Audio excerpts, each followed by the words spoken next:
Jemaat, mari kita berdoa. Terima kasih ya Bapa, karena kami ingin percaya dan juga taat kepadamu lewat firman yang telah Engkau berikan kepada kami. Sehingga ya Bapa, seperti yang banyak orang katakan di zaman dahulu, orang Kristen adalah ahli-ahli kitab.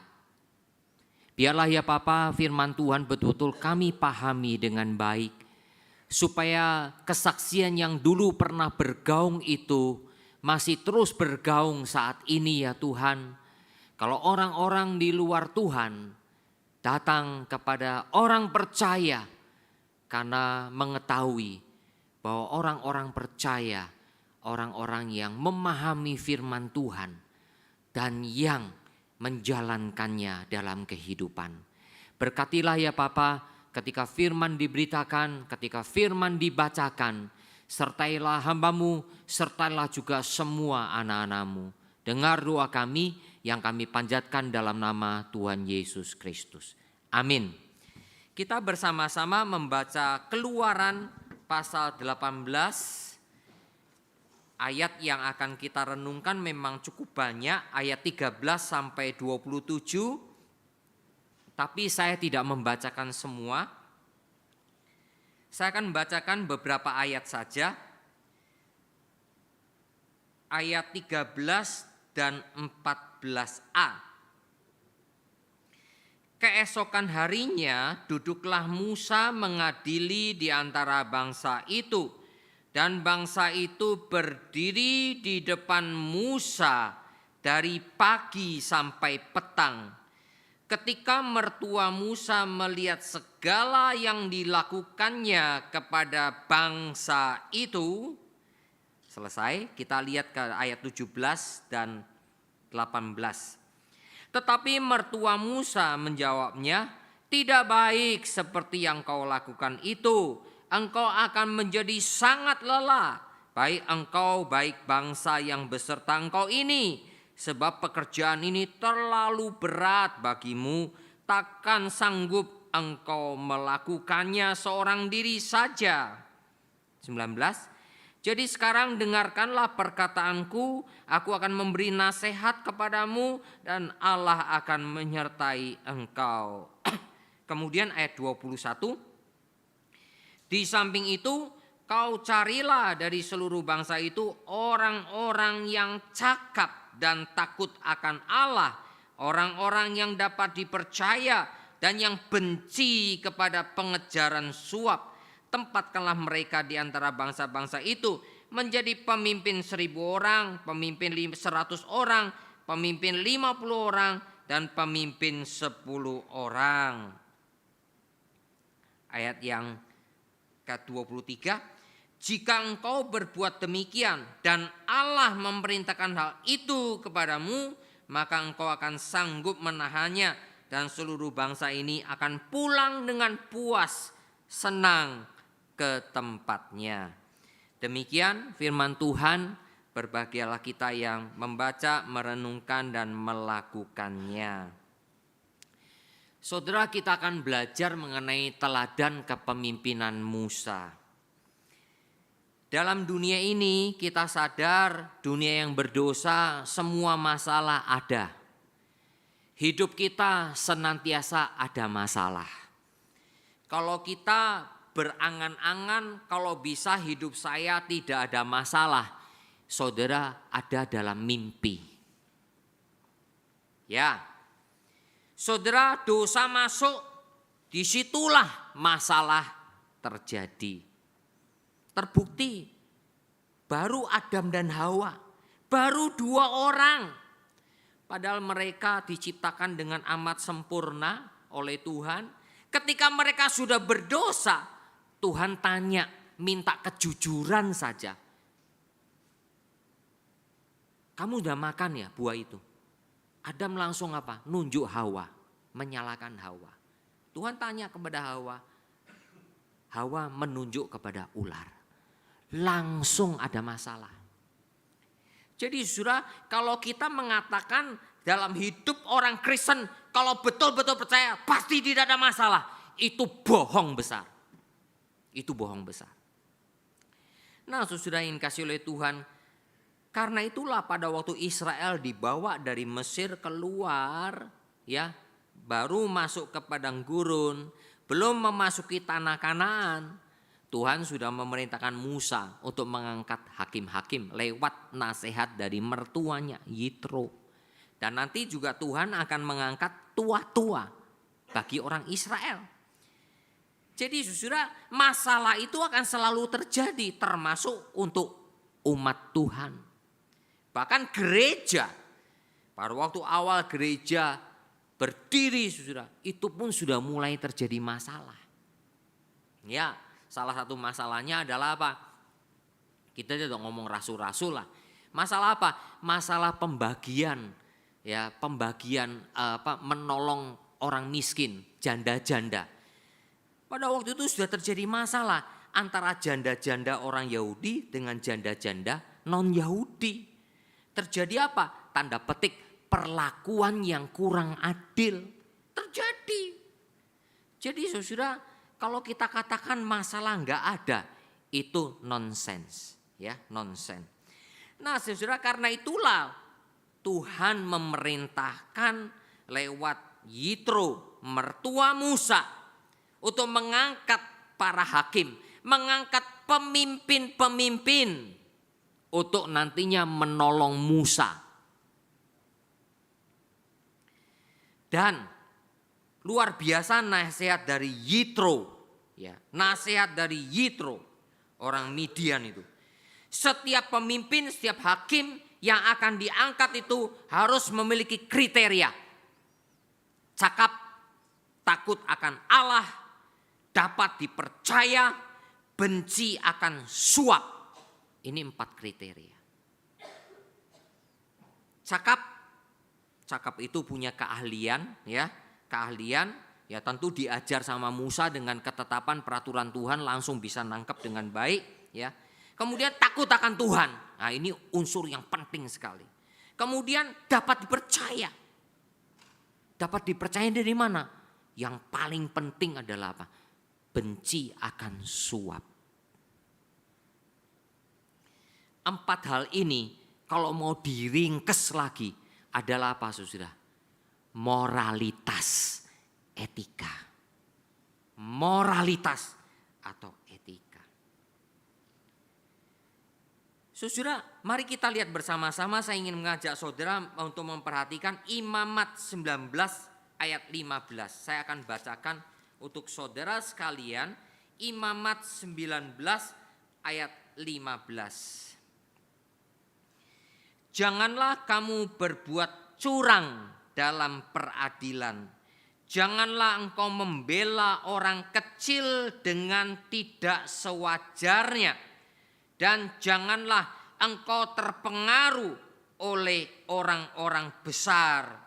Tetapi engkau harus mengadili orang sesamamu dengan kebenaran.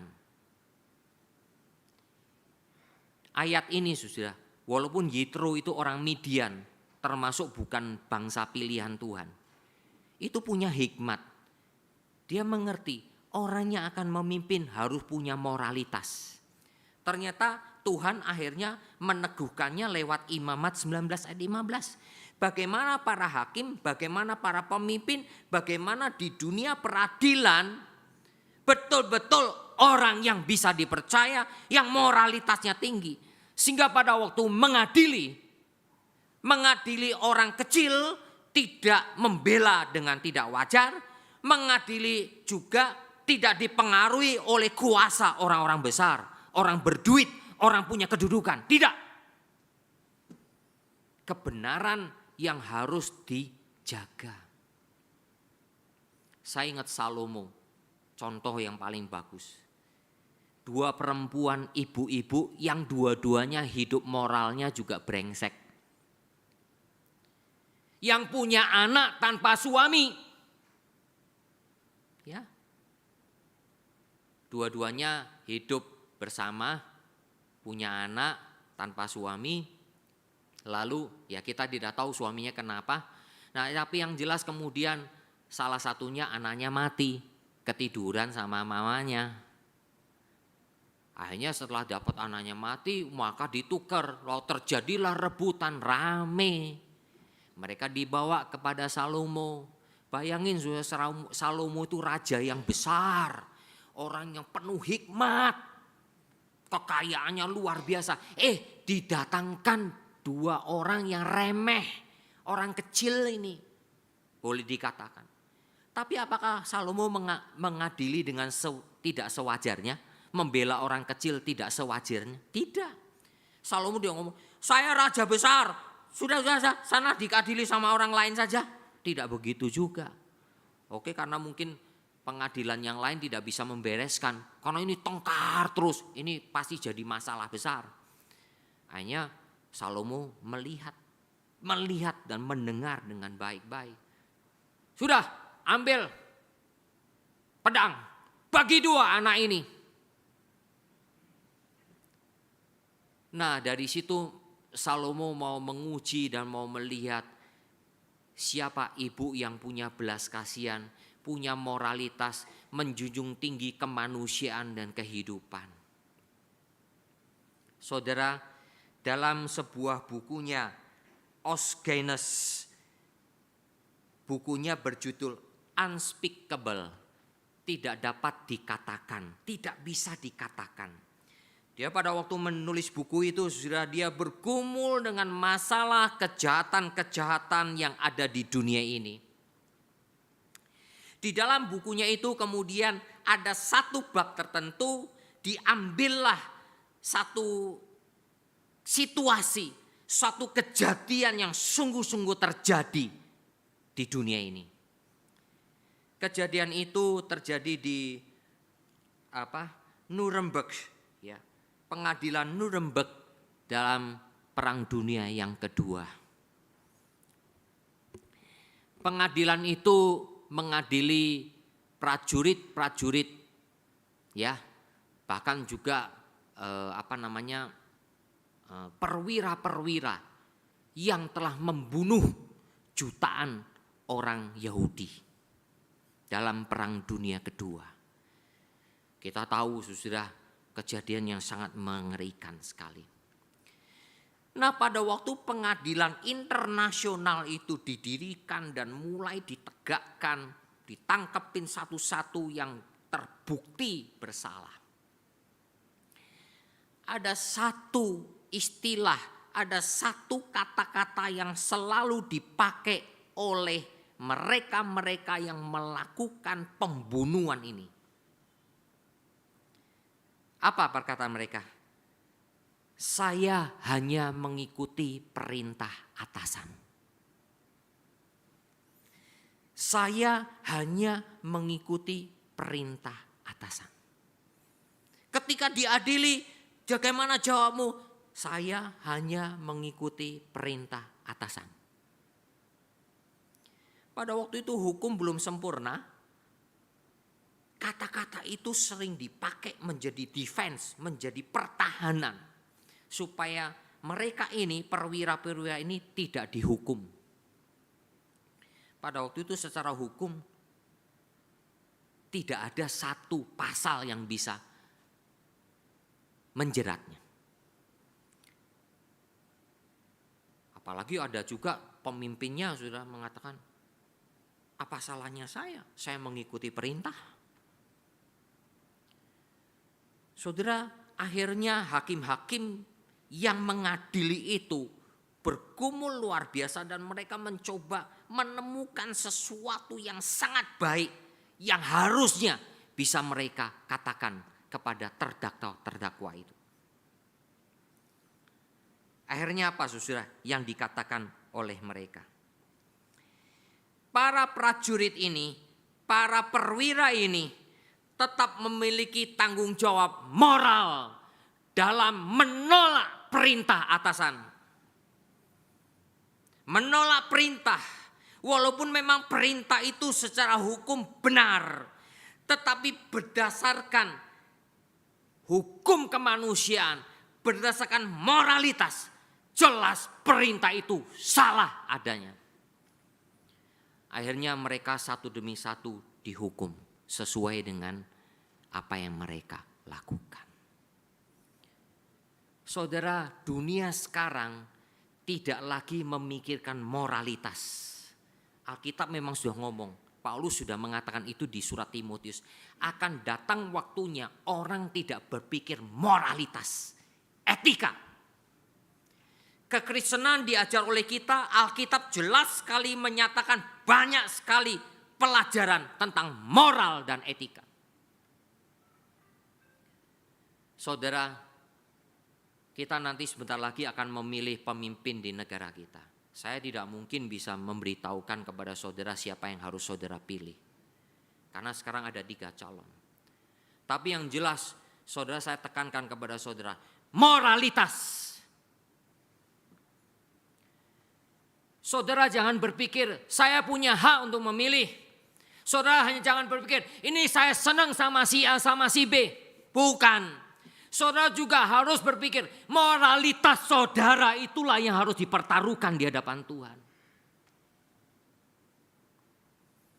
Ini terjadi pada waktu dulu Hitler memerintah di Jerman. Kekristenan terpecah. Ada yang membela, ada yang tidak membela. Yang tidak membela, mereka mau taat kepada firman Tuhan. Yang membela, mereka sangat terobsesi dengan idealisme. Bangsa Arya adalah bangsa yang lebih unggul dari bangsa yang lain. Itu saya baca latar belakangnya. Mereka orang-orang Kristen yang tidak ingat firman Tuhan. Mereka hanya memikirkan kebanggaan. Mereka hanya memikirkan Arya, bangsa Aryan, ya, yaitu bangsa Jerman. Mereka hanya memikirkan nasionalisme, tapi mereka tidak memikirkan taat kepada firman Tuhan. Saudara yang dikasihi oleh Tuhan, karena itulah firman Tuhan mengatakan kepada kita, moralitas.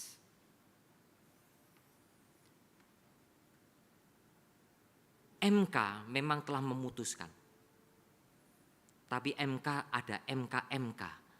Ternyata pelanggaran etik yang sangat berat. Itu jelas. Moralitas. Saudara yang dikasihi Tuhan, Yitro mengerti.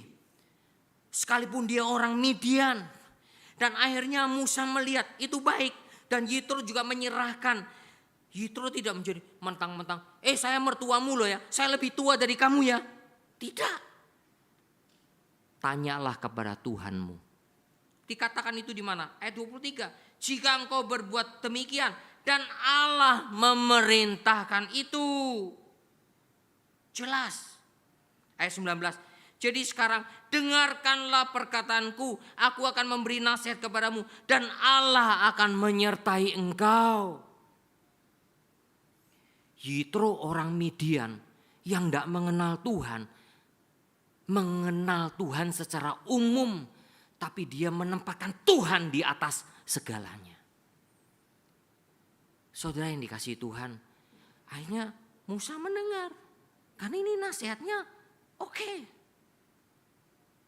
Dan Musa akhirnya mulai membangun kepemimpinan yang kolektif, kepemimpinan bersama, karena kita sadar tidak ada Superman di dunia ini.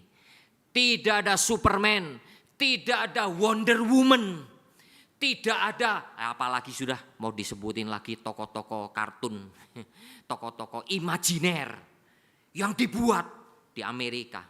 Tidak ada. Yesus Kristus sendiri yang sebetulnya adalah anak Allah. Dia tidak punya, sebetulnya dia punya kuasa. Tapi dia tidak menggunakan kuasa itu dengan semena-mena. Dia dengan penuh kerendahan hati mengajak murid-muridnya mengikuti apa yang Tuhan nyatakan kepada mereka. Nah, pada waktu Musa mengikuti nasihat Yitro itu, maka diarahkanlah bagaimana mencari pemimpin. Yang pertama, pemimpin itu mendengar. Pemimpin itu bukan sok-sokan, bukan. Pemimpin itu mendengar.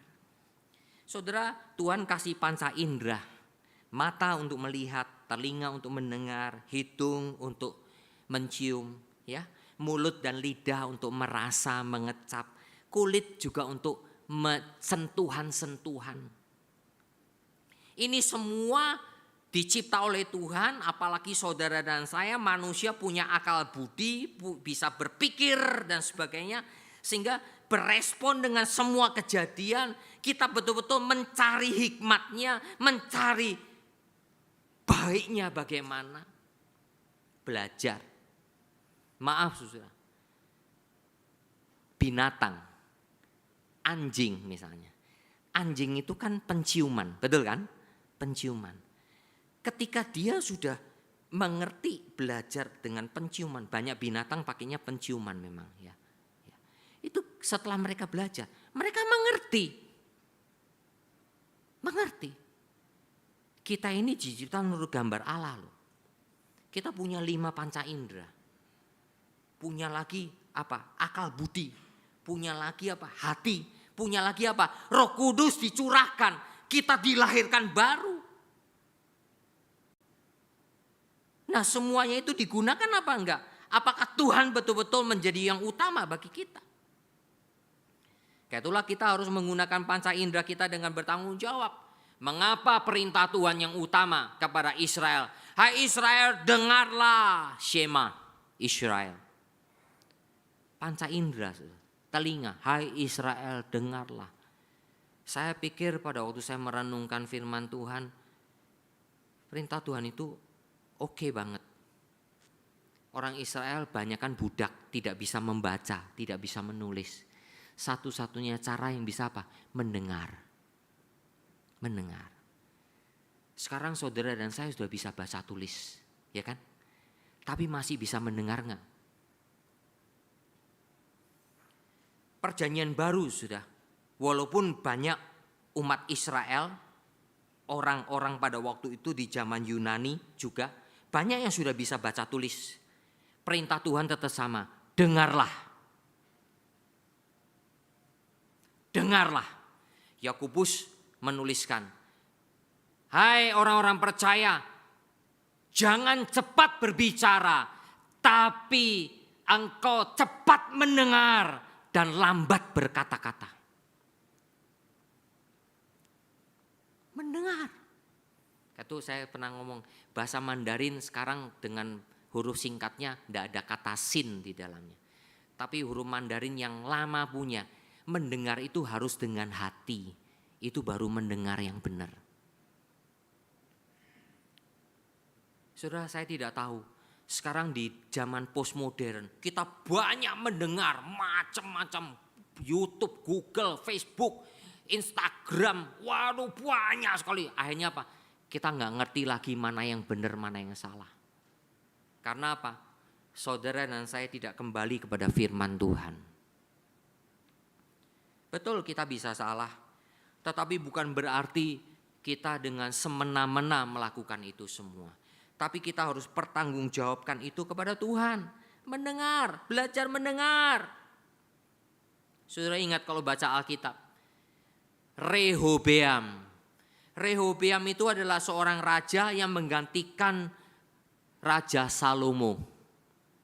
Ya, Raja Salomo setelah meninggal, digantikanlah dengan anaknya yang namanya Rehobeam atau Rehabeam. Anaknya yang masih muda ini saudara, mengangkat penasehat-penasehat muda, sama-sama muda.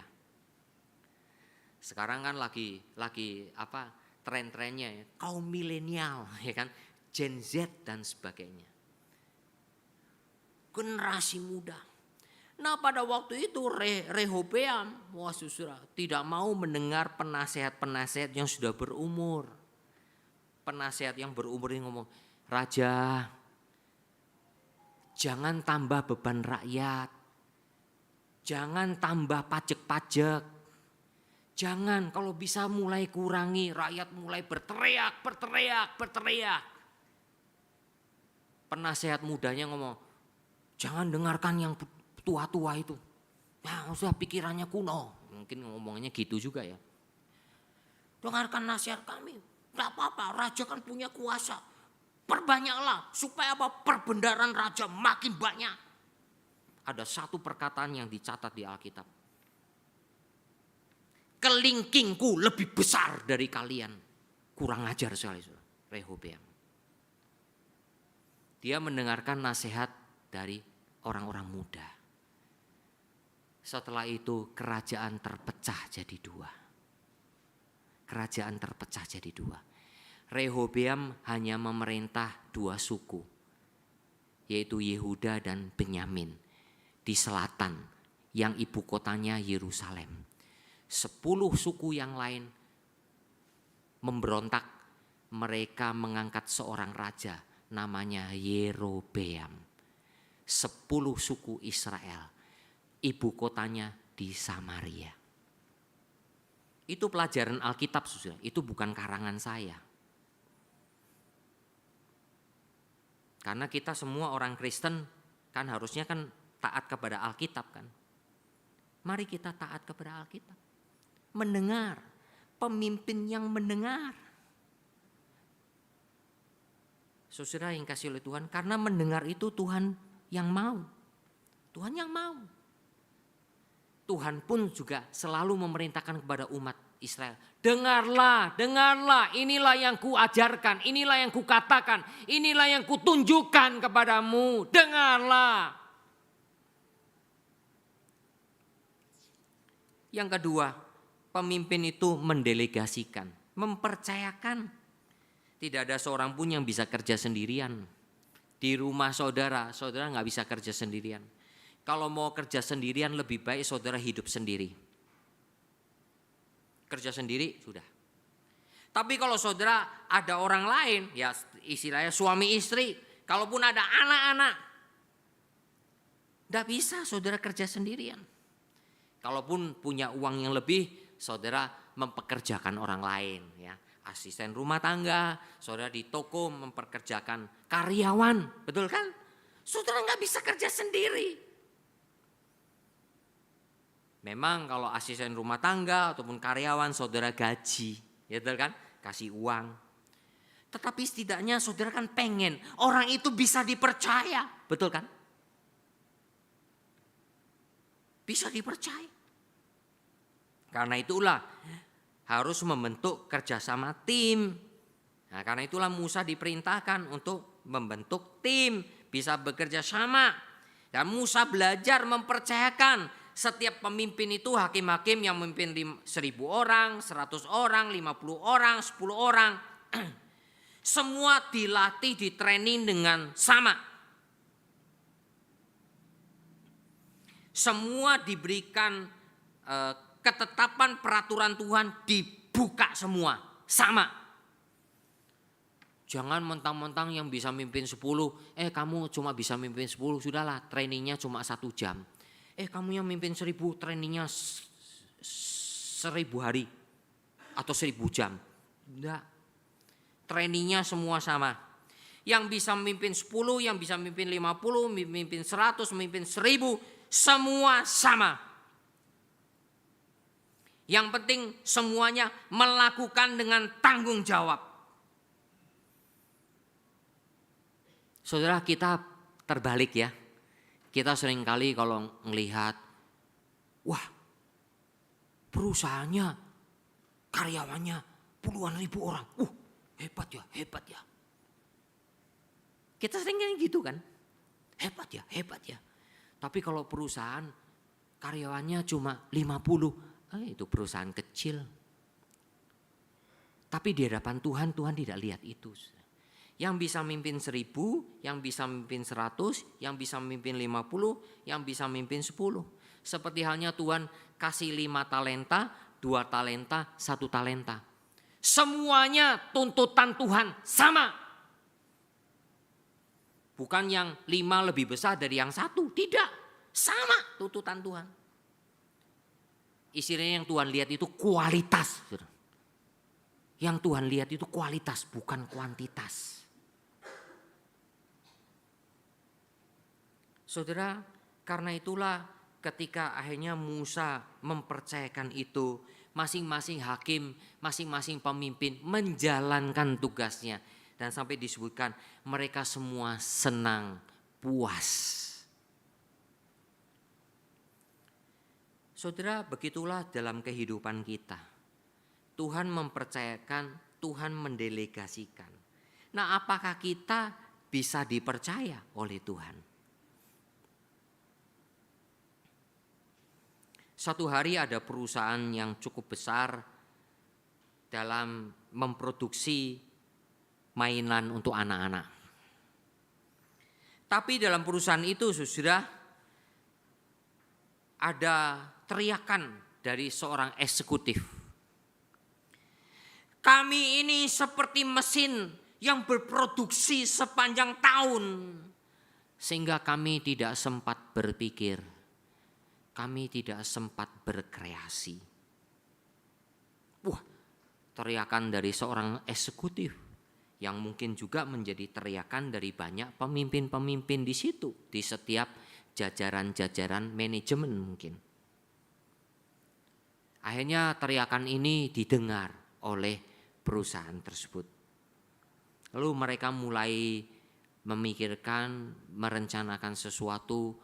Siapa tahu dari beberapa pemimpin ini kalau coba disatukan, coba diminta untuk keluar dari pekerjaan sehari-hari, dianggap cuti kantor, taruh di satu tempat bersama-sama, memikirkan suatu produk yang nantinya bisa menolong perusahaan ini semakin bagus. Ya namanya aja perusahaan. Perusahaan kan harus inovasi terus. Maka sudah beberapa orang itu termasuk eksekutif itu, oke, kalian dikasih cuti kantor. Tapi cutinya bukan seneng-seneng. Pergi untuk retret. Kalian harus mulai memikirkan bagaimana caranya menemukan satu produk yang kalau sebuah telur dijatuhkan dari ketinggian 4 meter dan tidak pecah. Ini tugasnya. Wah, mereka semua mulai mikir, mulai tanya. Waduh.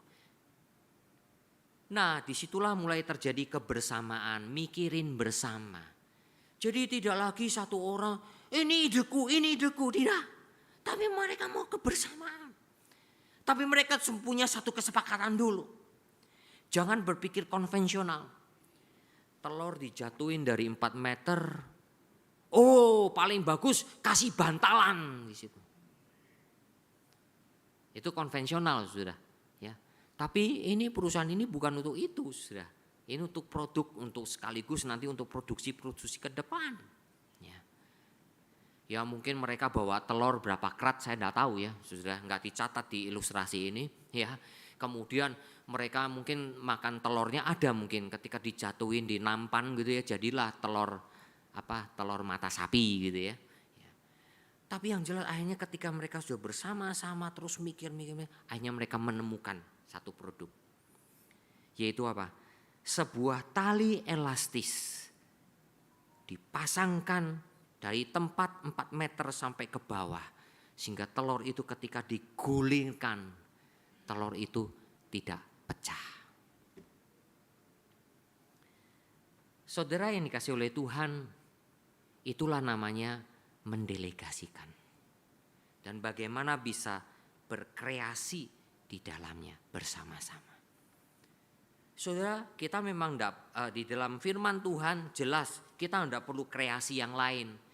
Kita tidak perlu membuat Alkitab lagi, tidak. Kita nggak perlu lagi membuat perintah-perintah baru, tidak. Semua perintah sudah ada di dalam Alkitab. Tapi bagaimana kita terus menggali firman Tuhan, bagaimana kita terus menemukan perintah-perintah yang pada waktu itu kita belum temukan, kita belum lakukan dalam kehidupan kita. Inilah kepemimpinan yang Tuhan mau. Di mana moralitas menjadi dasar, kemudian baru orang yang istilahnya mendengar dan orang yang bisa dipercaya. Kiranya firman Tuhan menolong kita semua. Amin. Mari kita berdoa.